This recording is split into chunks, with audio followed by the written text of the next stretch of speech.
pastikan kamu sudah mengklik tombol like, subscribe, lonceng. Ya Nabi salam alaika, ya Rasul salam alaika. Wassalatu wassalamu ala asrafil anbiya'i wal mursalin wa ala alihi wa sahbihi ya rasulillahi ajma'in. Asyhadu an la ilaha illallah wa asyhadu anna sayyidana wa maulana Muhammadan abduhu wa rasuluh sallallahu alaihi wasallam la nabiyya ba'd. Amma ba'd. Faqala Allah Ta'ala fil Qur'anil Karim, A'udzu billahi minasy syaithanir rajim. Bismillahirrahmanirrahim. Wa azzin fin nasi bil hajji ya'tuka rijalan wa 'ala dhamiri ya'tina min kulli fajjin 'amiq. Shadaqallahul azim. Yang kita hormati Bapak-bapak, Ibu-ibu pengurus masjid yang kita cintai ini, yang sama-sama kita muliakan, para guru, para ustadz yang hadir pada malam hari ini, ibu-ibu majelis ta'lim, umumnya kaum muslimin dan muslimat, jemaah yang dimuliakan oleh Allah Subhanahu wa taala. Pertama sekali marilah kita selalu bersyukur kepada Allah Subhanahu wa taala di atas segala limpahan nikmat yang Allah berikan kepada kita semua, sehingga pada malam hari ini kita kembali hadir di masjid yang kita cintai ini. Tentu tak lain tak bukan tujuannya adalah untuk beribadah kepada Allah SWT. Kita hanya berharap dan berdoa kepada Allah SWT, semoga ibadah yang kita lakukan ini betul-betul menjadi suatu ibadah yang diterima oleh Allah, kemudian diberikan ganjaran pahala yang berlipat ganda hidayah. Amin ya Allah. Kemudian salawat dan salam marilah sama-sama kita kirimkan kepada arwah junjungan Nabi besar kita Muhammad sallallahu alaihi wasallam dengan ucapan Allahumma sholli ala sayyidina Muhammad wa ala ali sayyidina. Bapak Ibu yang kami hormati, kajian kita pada malam ini kini masih dalam bulan haji, dalam suasana haji, yaitu pelajaran yang dapat kita ambil daripada ibadah haji. Bapak Ibu yang kami hormati, setidaknya ada 3 pelajaran yang dapat kita ambil daripada ibadah haji yang dilakukan. Yang pertama sekali, ibadah haji itu sebagai bukti pembuktian cinta kita kepada Allah Subhanahu wa taala. Sebagaimana kita ketahui Bapak Ibu yang hormati, puncak daripada ibadah haji itu adalah berwukuf di Arafah. Sebagaimana juga dikatakan oleh Rasulullah SAW, al-hajju Arafah. Haji itu adalah berwukuf di Arafah. Secara fikih, hukum di Arafah, wukuf di Arafah itu hukumnya adalah wajib haji, rukun haji. Oleh karena itu, setiap jemaah haji yang pergi menunaikan ibadah haji itu wajib berada di Arafah dalam kondisi apapun. Yang sehat itu berada di bawah tenda untuk berzikir dan berdoa kepada Allah SWT.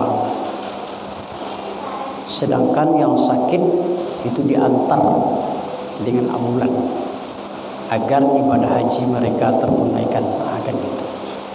Jadi wukuf di Arafah itu adalah merupakan rukun haji. Kalau udah wukuf gitu di Arafah, haji itu tentu tidak sah.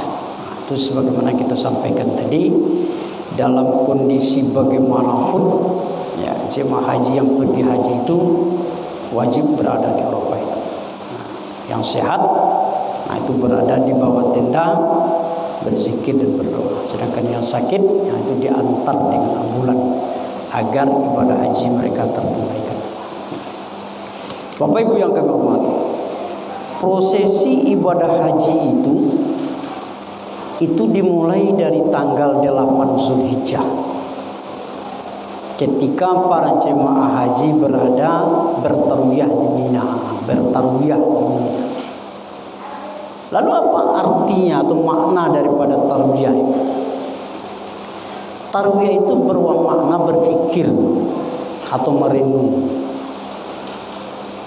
Jadi hari tarwiyah itu dinamakan hari berpikir, hari merenung, hari memantapkan niat untuk melakukan suatu perjalanan. Artinya perjalanan haji.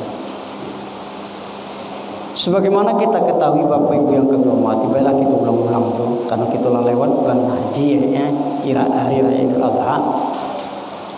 Sebagaimana kita ketahui bahwa ibadah haji itu adalah merupakan napak tilas perjalanan Abul Anbiya, yaitu Nabi Ibrahim alaihi salam.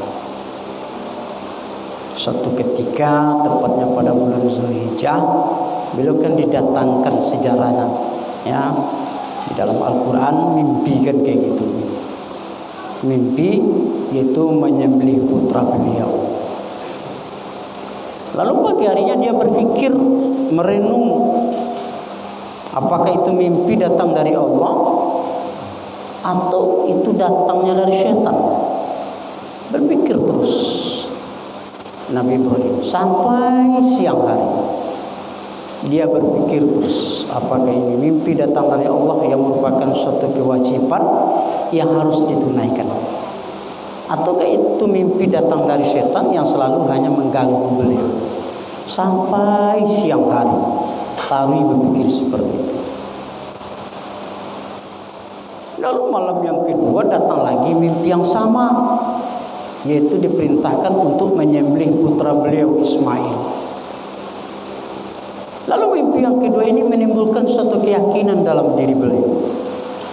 Itu adalah mimpi betul-betul datang dari Allah Subhanahu wa ta'ala yang harus dilaksanakan. Hari yang kedua daripada mimpi Nabi Ibrahim itu bertepatan tanggal 9 Zulhijjah, itu dapat dihubungkan dengan hari Arafah. Arafah itu bermakna pengetahuan, pemahaman. Artinya apa? Mimpi yang kedua itu Nabi Ibrahim paham, dia mengerti, dia tahu dia bahwa mimpi itu betul-betul datang dari Allah, perintah dari Allah yang harus dilaksanakan. Tapi pada waktu itu belum dia laksanakan, kan kayak gitu. Pada malam yang ketiga juga datang lagi mimpi yang sama, yaitu menyembelih putra beliau Ismail, kan kayak gitu. Ya. Hari yang ketiga inilah hari yang ke-10 daripada bulan Zulhijjah, baru dia laksanakan perintah ini.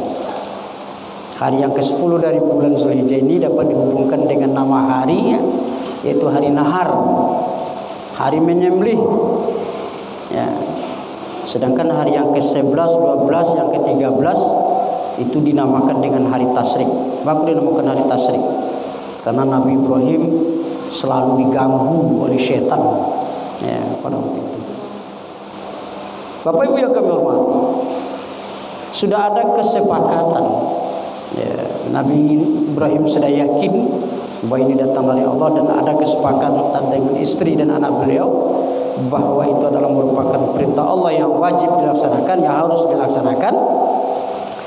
Lalu Nabi Ibrahim dibawa kepada suatu bukit yang para ahli sejarah dinamakan bukit itu dengan Jabal Qurbati namanya. Bukit Kurban. Ya. Lalu di situ disampaikan oleh Nabi Ibrahim, hanya sampaikan tentang mimpinya itu. Ya bunayya inni ara fil manam anni azbabuka fanzur maza tara.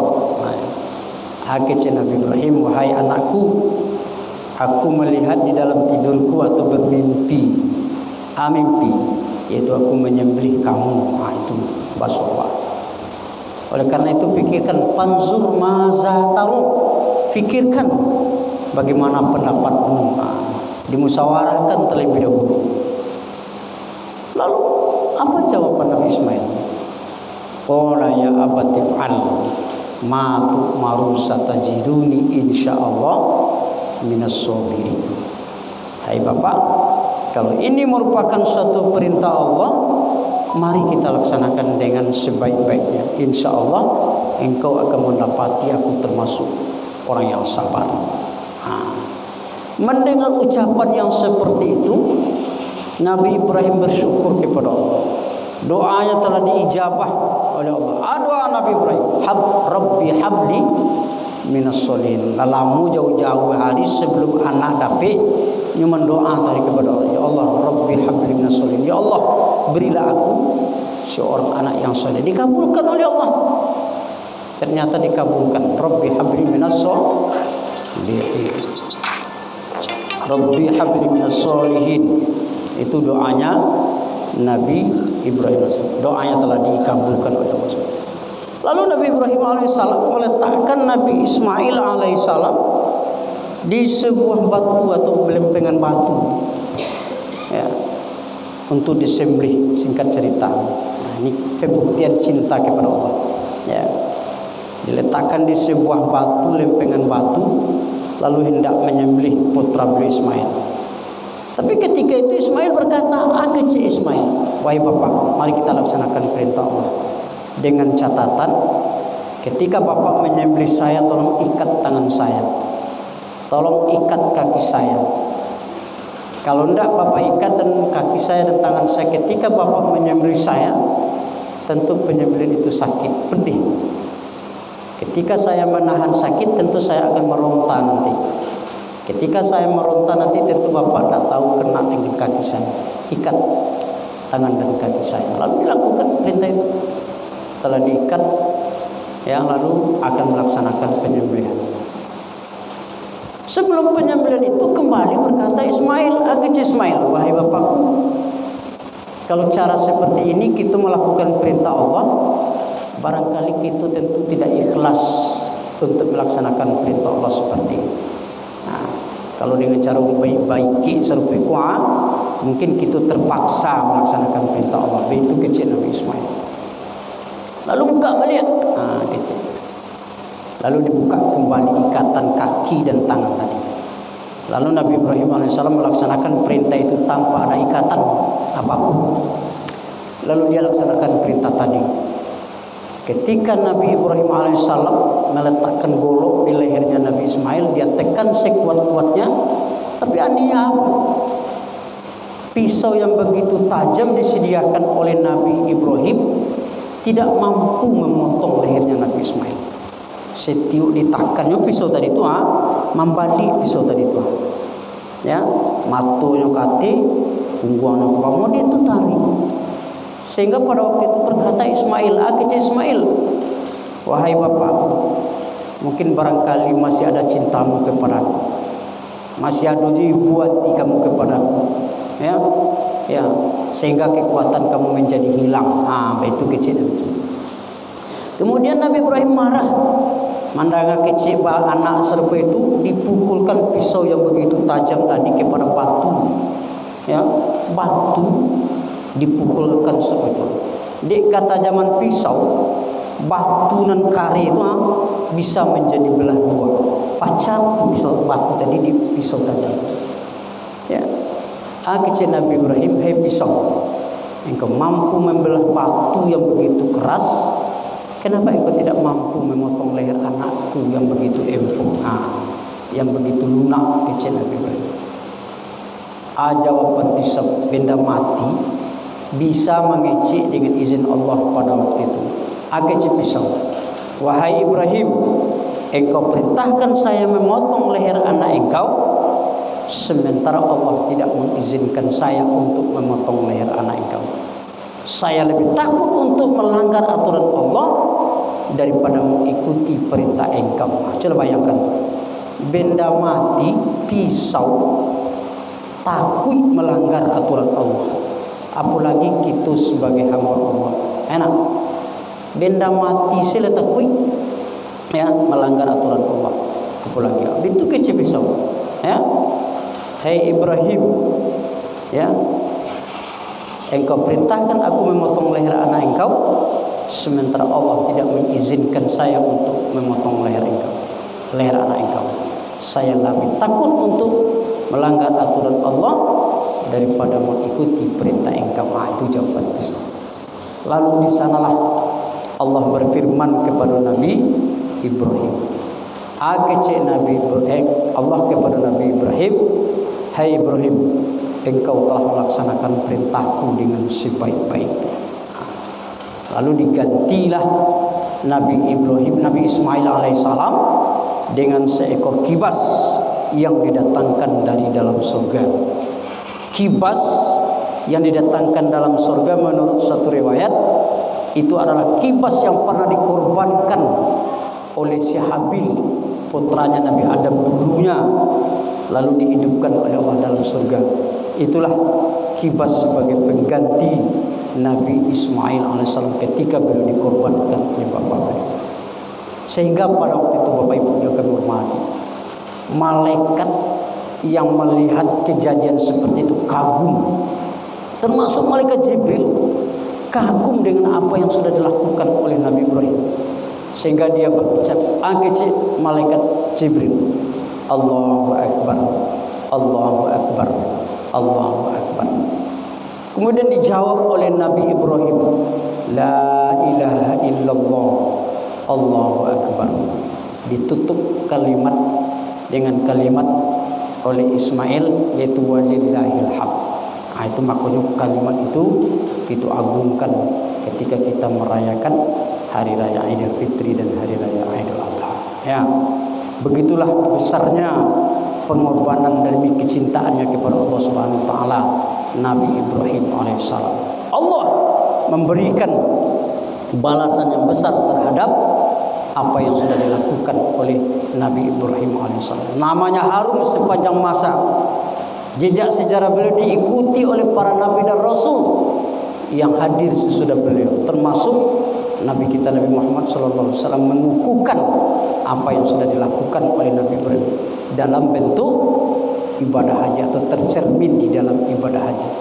Tidak hanya dari segi perbuatan, ya, tingkah laku yang dilakukan oleh Nabi Ibrahim pada waktu itu dicerminkan di dalam ibadah haji yang dilakukan oleh manusia saat atau umat saat.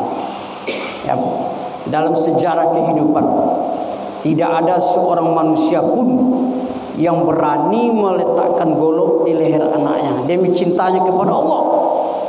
Tapi Nabi Ibrahim luar biasa karena kepatuhannya kepada Allah, kecintaannya terhadap aturan Allah, hukum Allah, perintah Allah, dia mampu melaksanakan hal yang seperti ini. Jadi yang pertama Pak Bu, ya, pelajaran yang dapat kita ambil daripada ibadah haji yang saat ini sedang dilaksanakan, barangkali yang ada yang sudah pulang, ya, adalah sebagai bukti kecintaan kepada Allah Subhanahu Wa Taala. Ini yang pertama. Kemudian yang kedua, pelajaran yang kedua yang dapat kita ambil daripada ibadah haji adalah ibadah haji itu adalah simbol pemersatu umat.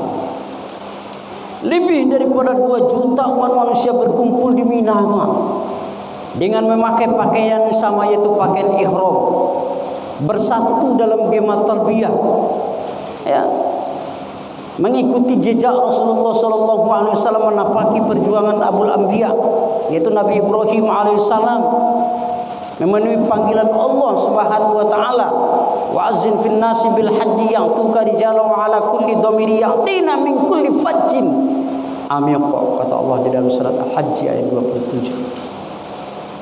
Berserulah kepada manusia untuk menunaikan ibadah haji. Niscaya mereka akan datang dengan berjalan kaki, mengendarai unta yang kurus. Mereka datang dari tempat yang jauh. Bapak Ibu yang kami hormati, memang manusia datang dari segala penjuru dunia untuk menunaikan ibadah haji. Bahkan beberapa tahun yang lalu Bapak Ibu yang kami hormati, ada sebuah berita harian Al-Arabiyah itu memberitakan sebuah berita tentang jemaah haji yang datang dari China. Dia datang pergi menunaikan ibadah haji ke Mekah itu dengan cara mengayuh sepeda. Jual luar biasa kan. Dari Cina tu kota kelahiran beliau Xinjiang namanya, pergi ke Mekah Al-Mukarramah untuk menunaikan ibadah haji dengan cara mengayuh sepeda. Jaraknya luar biasa itu. Berapa jaraknya kyo? 8.150 km.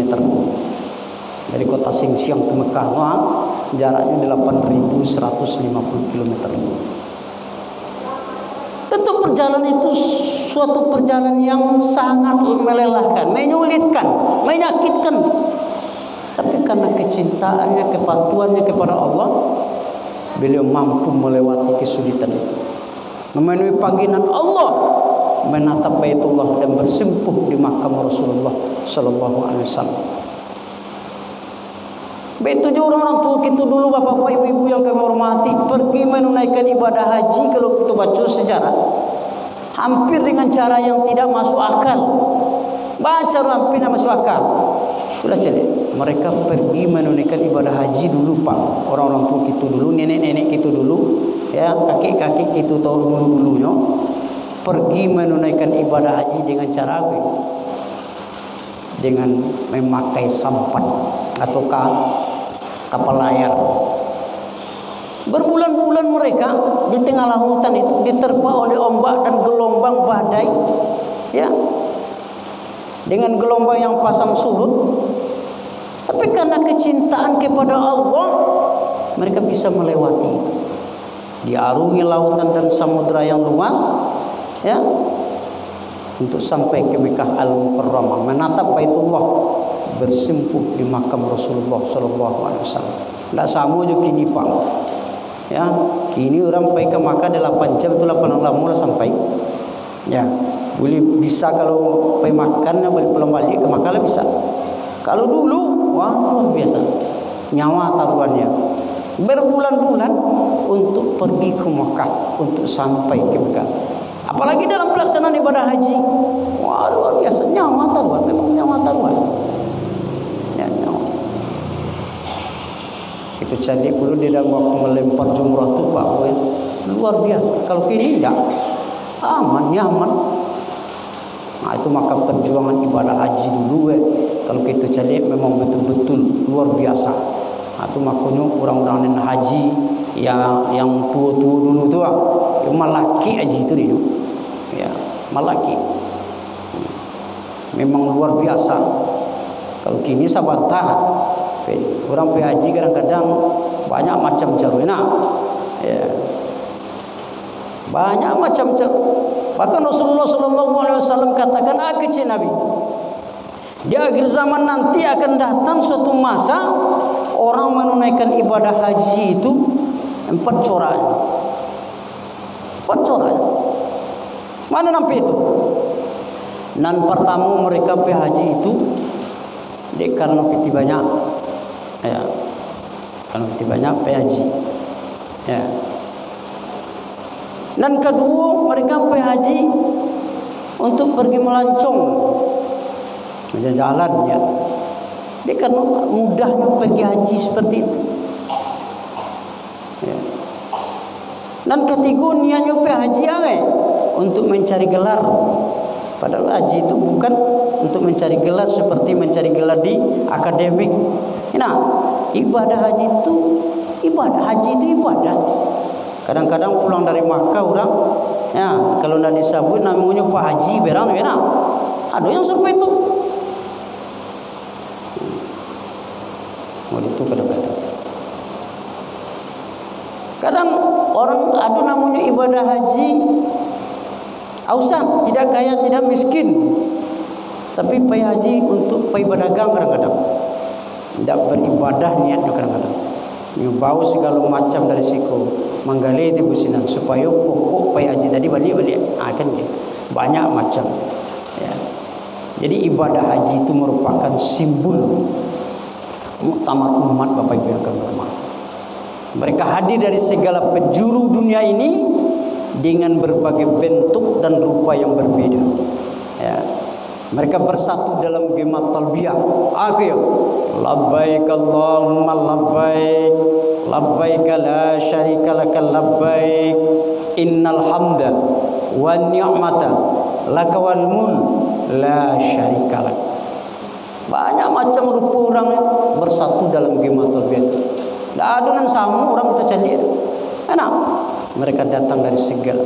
Jadi ibadah haji itu merupakan simbol muktamar umat. Mereka datang dari segala penjuru dunia dengan bentuk dan rupa yang berbeda. Mereka hadir dalam sapaan yang sama, yaitu kalimat talbiyah, labbaik Allahumma labbaik.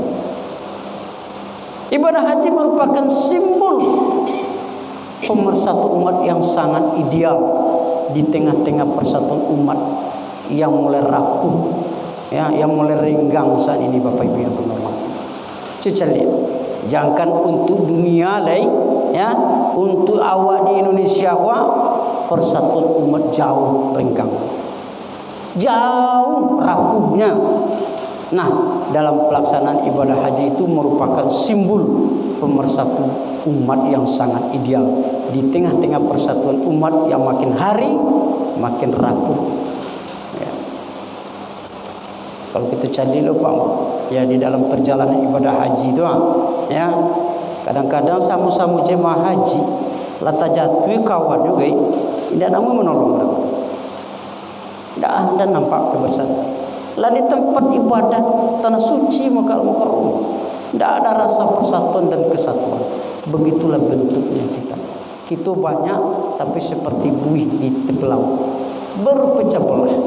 Tidak ada kita umat Islam yang bersatu, ya, sebagaimana yang disimbolkan oleh ibadah haji yang dilaksanakan.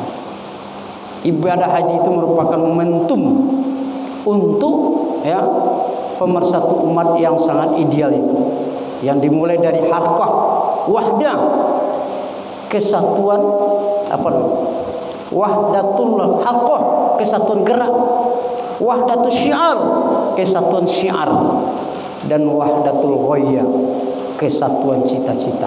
Itulah modelnya ibadah haji, ya. Dan ini pula lah fenomena, ya, bingkai ibadah dalam bentuk umat Islam dalam bentuk ibadah, ya. Mereka bersatu, ya, dalam bingkai ibadah di dalam pelaksanaan ibadah haji. Kemudian yang ketiga, Bapak Ibu yang berhormat, pelajaran yang ketiga kita ambil daripada ibadah haji. Ibadah haji itu adalah merupakan peringatan terhadap usia kita ini, atau umur kita ini, ya. Rasulullah Shallallahu Alaihi Wasallam di dalam pelaksanaan ibadah haji itu hanya satu kali Rasulullah melaksanakan ibadah haji. Yang satu kali itu oleh para sejarah itu dinamakan dengan haji wada, haji perpisahan. Itu makanya setelah Rasulullah Shallallahu Alaihi Wasallam berhaji itu tidak pernah berhaji lagi. Itu makanya haji itu wajibnya hanya satu kali seumur hidup. Tidak ada lagi Rasulullah setelah melaksanakan ibadah haji, pelaksanaan ibadah haji itu. Maka ibadah haji itu seolah-olah ibadah puncak dalam perjalanan hidup kita, yang menjadi pengingat tentang perjalanan umur dan tentang kematian kita ini, Bapak Ibu. Bahkan Rasulullah Shallallahu Alaihi Wasallam ketika berkhutbah pada waktu di padang Arafah, dia memulai kata-katanya, apa kata Rasulullah? Ya ayyuhan nas, hei sekalian manusia, kecil. Ada sesuatu hal yang perlu aku sampaikan kepada kalian, bahwa sesungguhnya aku, kata Rasulullah, tidak tahu, berkemungkinan besar kita tidak akan bertemu setelah tahun ini di tempat ini, kecil. Nah, itu disampaikan oleh Rasulullah pada khutbah di Arafah.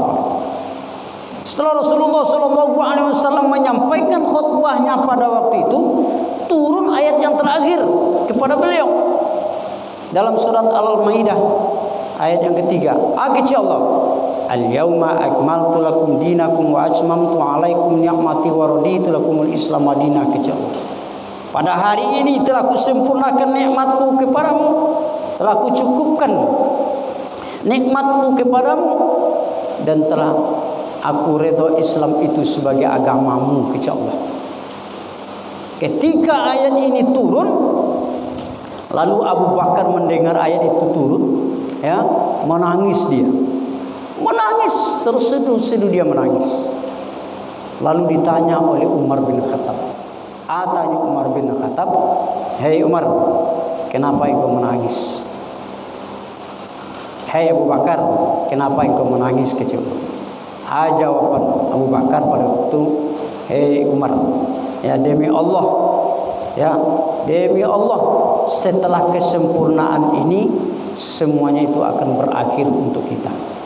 Artinya mana kecil Abu Bakar setelah Rasulullah SAW melaksanakan ibadah haji bersama kita dan berkhutbah pada hari ini, beliau akan berpisah dengan kita untuk selamanya, kata Abu Bakar. Ini yang disedihkan oleh Abu Bakar. Inilah yang ditangisi oleh Abu Bakar pada waktu. Nah, itu makanya para ulama kita yang terdahulu itu dalam permasalahan yang mengarungi perjalanan usia kita ini, mereka mengatakan, ana nyukatukan solat 5 kali kita lakukan sehari semalam itu adalah merupakan neraca harian. Itu neraca harian awal. Sedangkan salat Jumat yang kita lakukan sekali seminggu itu neraca mingguan. Puasa Ramadan neraca tahunan. Sedangkan ibadah haji itu kata mereka itu adalah merupakan neraca usia kita ini. Pada umumnya bapak-bapak, ibu-ibu yang kami hormati, kalau kita lihat pada umumnya orang baru menunaikan ibadah haji itu berapa ya? Di atas usia 40 tahun. Itu kebanyakan tidak barana di bawah usia 40 tahun. Kalau kita merujuk kepada usia Nabi, ya, berapa usia Nabi? 63 tahun. Artinya apa? Usia adalah kita pakai lah banyak nanti pakai Jawa ketimbang nan tinggal lagi itu mana kecil. Nah, itu makanya berulang-ulang kita sampaikan, ya, berulang-ulang disampaikan. Ada beberapa hal yang harus kita lakukan agar kita ini bisa memanfaatkan usia waktu dengan sebaik. Apalagi kita lah di akhir tahun 1445 Hijriah. Sabantalai akan tiba puluh 1446 Hijriah. Patang kurang sulit. Nah, itu makanya ya setidaknya ada 3 hal yang harus kita lakukan agar kita bisa memanfaatkan usia kita dengan sebaik-baiknya. Dan pertama ya, sadarkanlah diri awak bahwa usiaku capek berlalu. Dia berlari melebihi kemampuan kita untuk mengejarmu. Coba lihat, perhatikan baik-baik. Kapatangku rasanya Idul Fitri, aku lah tibulu cile Idul Adha kapatangku. Kapatangku rasanya kita memperingati tahun 1445 Hijriah. Aku sabantaku lihat tak lama sekitar 10 hari lah 30 tahun 1446 Hijriah. Sabantah ser. Ya, kapatangku anak-anak juga awak lain. Ya duduk sekolah di SD, ya bermain sama kawan, balari ke sinan ke siku, ya bakaja-kaja jo kawan. Akinilah sarupuiku siawa. Latu serasul. Mudi itulah waktu cepat berlalu. Dia berlalu bagaikan angin berhembus, cepat sekali. Baik di waktu susah maupun di waktu senang. Ada orang mengatakan di waktu senang agak onde capek seleh waktu berjalan. Tapi kata susah seketik banyak. Lambat sekali waktu ku bensin. Padahal tidak saruku itu bapak-bapak ibu. Baik senang maupun susah, waktu berjalan saruku itu senyo. Nan samini 60 detik, nan sajam 60 menit. Baik itu saja. Ya. Ketika malaikat maut datang menjemput, ya, masa-masa yang panjang yang pernah dilalui oleh usia kita itu adalah merupakan kumpulan masa pendek yang berlalu bagaikan kilat. Yo sabantar bagaikan kilat berlalu. Ya, ini. Itu makanya Allah katakan di dalam surat An-Nazi'at ayat 46, "Akeci Allah Ya, ka'annahum yauma yarunaha lam yalbasu illa asyiyatan aw duhaha, kata Allah. Ketika kita dibangkitkan nanti, ya, kita mengatakan ya seolah-olah tidak pernah tinggal di alam dunia ini, melainkan hanya sebentar. Dan kedua, harus kita perhatikan bahwa waktu yang sudah berlalu itu tidak akan pernah kembali lagi. Tidak bisa kita putar kembali. Ya, waktu yang akan datang belum tentu akan kita dapati. Maka waktu sekarang itulah pergunakan dengan sebaik-baiknya. Ketiga, usia adalah harta yang sangat mahal diberikan oleh Allah.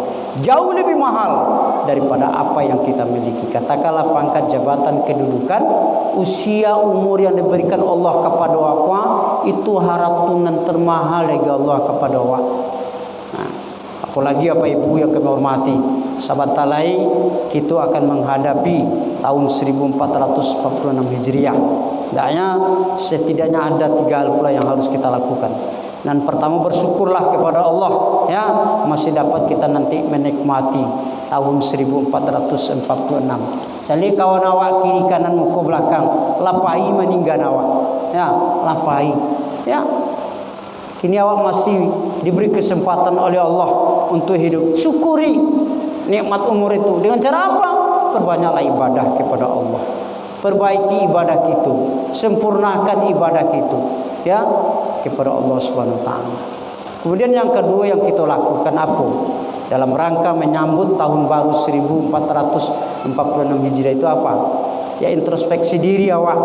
Perhatikan apa yang sudah kita lakukan di masa-masa yang lalu. Enak. Kalau masih banyak kesalahan yang kita lakukan, ya, mari kita berusaha meminta kepada Allah agar kesalahan yang pernah kita lakukan itu ya diampuni oleh Allah Subhanahu wa taala. Introspeksi diri awak, mana banyak kesalahan yang kita lakukan daripada kebaikan yang kita lakukan di tahun yang lalu. Ya. Ciptakanlah hari ini lebih baik daripada hari kemarin. Akhirat itu jauh lebih sempurna daripada dunia yang kita tempati. Ya ayyuhallazina amanu taqullaha wal tanzur nafsum ma qaddamat lighad wattaqullaha innallaha khabirum bima ta'malun. Hei orang yang beriman, bertakwalah kepada Allah. Hendaklah setiap diri memperhatikan analah nyokarajuan untuk hari esok. Inilah yang kita perhatikan, timbang-timbang ino-ino, analah kita karajuan, analah kita persiapkan untuk hari akhirat, untuk hari esok awak Bapak Ibu yang kami hormati. Ya. Sebab dunia ini hanyalah buat sementara waktu bagi, bukan untuk selamanya. Seperti apa yang sudah juga kita sampaikan. Ya. Dunia ini adalah ladang bagi kita, ladang ibadah. Ya. Kalau kita tidak mempergunakan ladang kita dengan sebaik-baiknya, tidak kita tanam dengan sebaik-baiknya, tidak kita siang dengan sebaik-baiknya, tentu kita tidak akan mendapatkan apa-apa. Ya. Dunia ini pinjaman Allah kepada Allah. Pergunakan pinjaman Allah itu dengan sebaik-baiknya. Kemudian yang ketiga yang harus kita lakukan dalam rangka menyambut tahun baru ini adalah selalu kita bermohon kepada Allah Subhanahu wa taala. Ya, bermohon kepada Allah, berdoa kepada Allah agar hati kita ini selalu dituntun, ya, untuk bersyukur kepada Allah Subhanahu wa taala, untuk beribadah kepadanya atau untuk mendekatkan diri kepada Allah Subhanahu wa taala. Ibu ya, seperti apa yang kita katakan, ciptakanlah hari ini jauh lebih baik daripada hari kemarin. Bagaimana dikatakan oleh Rasulullah sallallahu alaihi wasallam, ketika Anda berada pada waktu sore, jangan Anda tunggu lagi waktu pagi datang untuk beribadah kepada Allah.